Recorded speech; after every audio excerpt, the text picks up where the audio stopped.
2023 Jeep Cherokee courtesy of Stettler Dodge Jeep Ram in York, PA. For more information on their inventory, please feel free to check out the link in the description box below. And so we are in this one today because there are actually massive changes for the 2023 model year. This is still very off-road capable SUV, believe it or not. We'll be covering a little bit of that in the video, but the other thing is production, according to Jeep, will be ending late 2023. So more than likely there's going to be a 2024 model year, and then that'll be it for the Cherokee. So if you want one, now is a great time to be looking at one. So ultimately in this video, we will be testing out and going over everything about this one, from acceleration to braking, steering feel, ride quality, sound system, exhaust clip, all that fun stuff. So having said all of that, what do you guys say? Let's just go ahead and jump right into it. And as always, let's start with pricing. And so essentially one of the major changes for 2023, there are now only 2 trim levels, down from 8. So the 2 trim levels that we now have for the Cherokee are going to be the Altitude Luxe, which is the one we are in today, starting at $37,695. Then you got the Trailhawk going for $41,295. But with those 2 trim levels, there are also 2 different power plants available for the Cherokee. First one is going to belong to the Altitude Luxe. Powering this beast is a 2.4 liter direct injected inline 4-cylinder, putting out 180 horsepower at 6,400 RPM, 170 pound-feet of torque, sent to all 4 wheels. This does come standard with 4-wheel drive through a 9-speed automatic. MPG numbers then coming in at 21 in the city, 29 on the highway, taking regular unleaded fuel. But then there is that other power plant that is going to come on the Trailhawk. That one is powered by a 2-liter turbocharged inline 4-cylinder, 270 horsepower, 295 pound-feet of torque, sent to all 4 wheels, yet again through a 9-speed automatic, with MPG numbers coming in at 20 in the city, 26 on the highway, but again, taking regular unleaded fuel, saving you a little bit of money there. But so now, before we do any kind of fun acceleration test here in our Cherokee, I wanted to mention to you guys the drive modes. There's a circular dial located directly in front of the shifter. Those drive modes are more towards off-road drive modes, all-terrain drive modes. They're going to include automatic, snow, sport, and then a sand and mud mode. So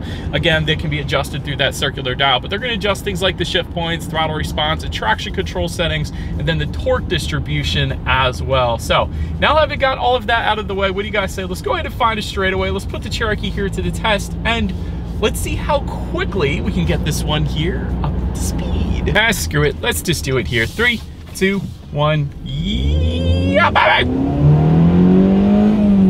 It's loud. All right, it'll get the job done, guys. It'll get the job done.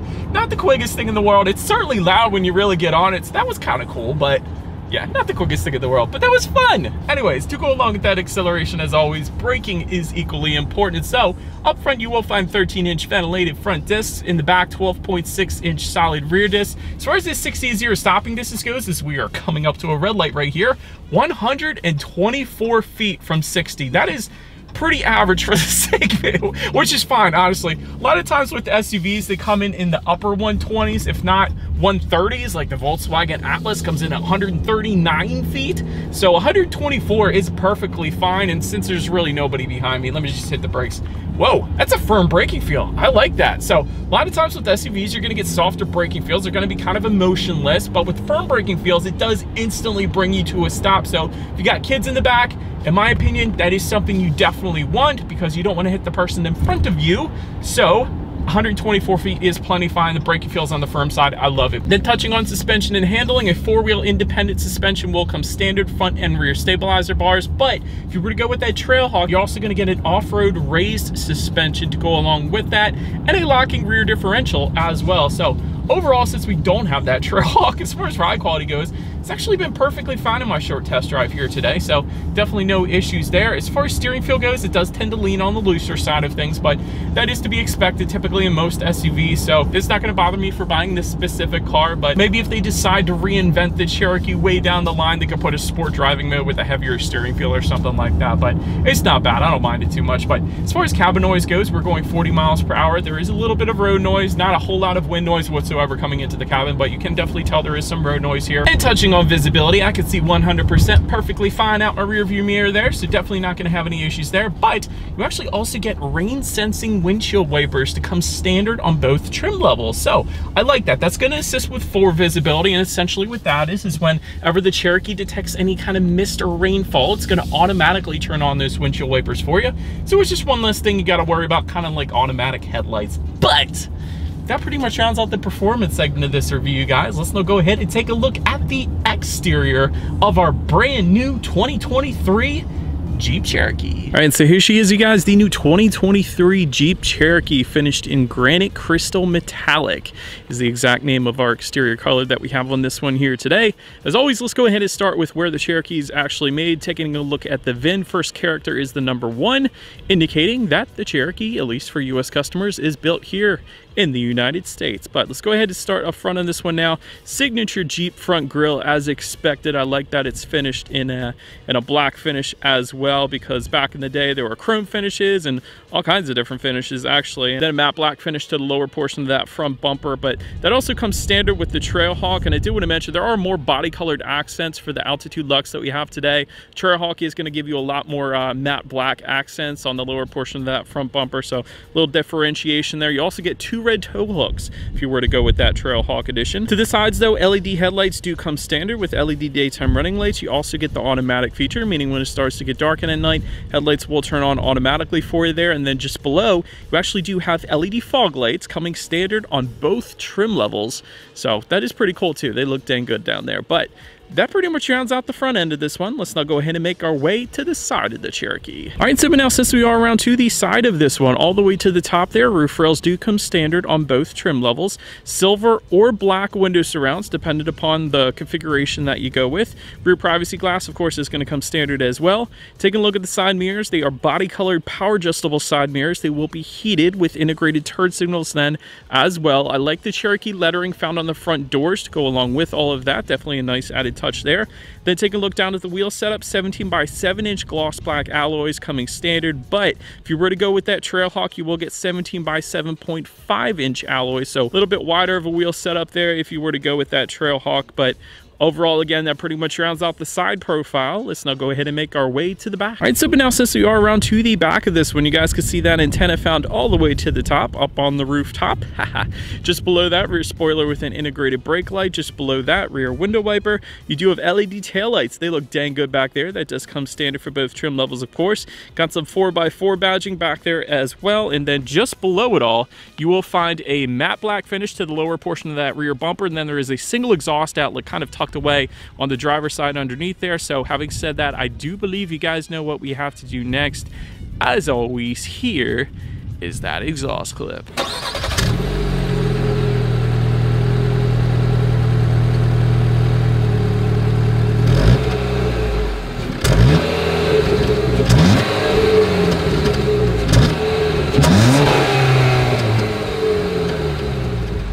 So but now since we are around to the back of the Cherokee, when it comes to opening that rear tailgate, it is a power tailgate actually for both trim levels. So really impressed there. I like that. So there is a button on the key fob. There of course is a button on the tailgate itself then as well. So but once opened up, cargo capacity comes in at 25.8 cubic feet. If that was not enough space, of course the rear seats do fold down. There's a 60-40 split, bumping that up to 54.7 cubic feet. But there is a lot going on in that cargo area. There are chrome plated tie down anchors, of course. There are 2 grocery bag hooks found on both sides in the back there, so 4 total. Usually don't see that many, so I liked that. This is of course some cargo lighting. There is a 12-volt power outlet back there as well. And then if you were to lift up underneath of that cargo floor, you will find a spare tire, but just above that spare tire, I would imagine you could put plenty of stuff back there as well, like an ice scraper or tire inflator kit. So there's a good bit of in-floor storage. There's a little bit more storage to the back corners there as well. And to actually open and close that, once it is actually open, that rear tailgate there, there's actually a button not located on the lift gate itself or the tailgate itself, but actually inside the cargo area. So if you're maybe shorter and you can't necessarily reach that tailgate, there's a button in the cargo area to open and close it. So that's pretty cool. I like that. Thinking about the less tall people, I guess, out there. But then making our way up to the rear legroom, coming in at 40.3 inches. That's dang impressive on paper. So for reference, I'm an even 6 feet tall. This is how much space I have back there. Plenty of space for me.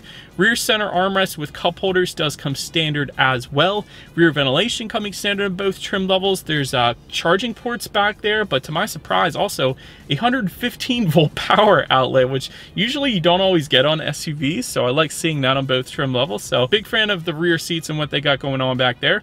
Then making our way up to the front seats, 8-way power adjustable front seats with 2-way power lumbar does come standard. Leather finish is going to come with the Altitude Luxe, but you're going to get a cloth vinyl finish if you were to go with the Trailhawks. A little differentiation there, but both configurations, both trim levels are going to be heated, so you got the heated seats. I like that. So overall, when it comes to seat comfort, that was plenty fun. Honestly, really comfortable seats. Definitely not going to have any issues taking this thing on a long road trip.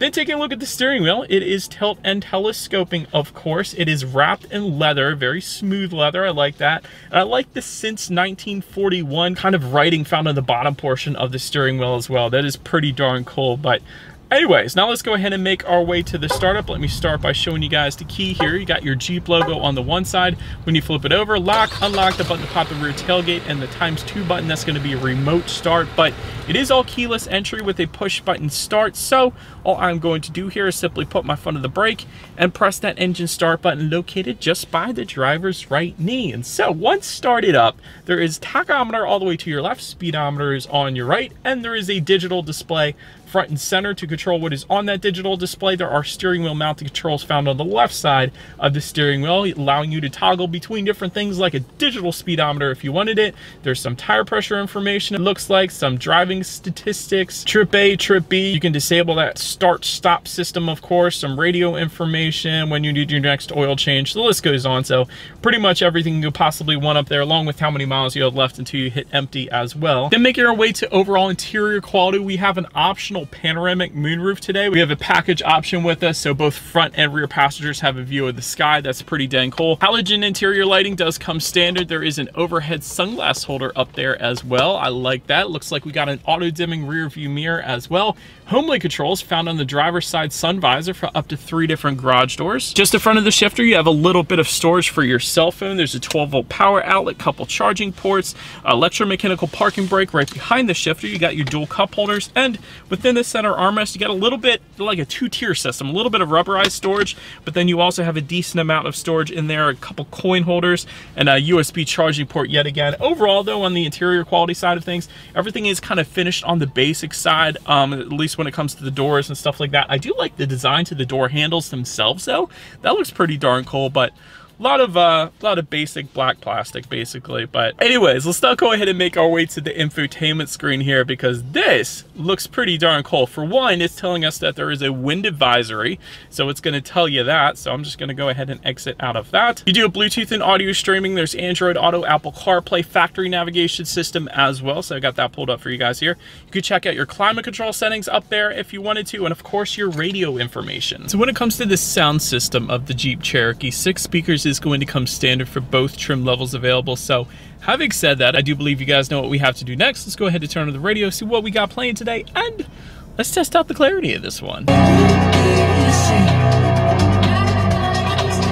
Dude, that was good. There's a ton of bass going on in this sound system. Like, clarity was decent as well. So honestly, the sound system in the Cherokee is pretty dang good, I gotta be honest. But anyways, last thing I want to mention to you guys on the infotainment screen, of course, is when you do put the Cherokee in reverse, you will find a rear view camera coming standard across the board. It does take up the entire screen, not the most high quality out there, but I do like that it's there, and as always, that is going to lead us into safety. So to start, front side curtain airbags do come standard. In the back, you're gonna have latch, aka lower anchors and tethers for children. For the rear car seats, rear child door locks, tire pressure monitoring system, but also coming standard, blind spot monitoring system. I like that. Forward collision mitigation, and some parking sensors actually as well. So overall, when it comes to my final thoughts of the Cherokee, still a very off-road capable SUV outside of the Wrangler. And I say it that way because for its class, the Cherokee isn't supposed to be off-road capable, but yet it is. So especially that Trailhawk edition, but definitely like the seat comfort in my drive here today. Infotainment screen is very nice, a lot being offered up there as well.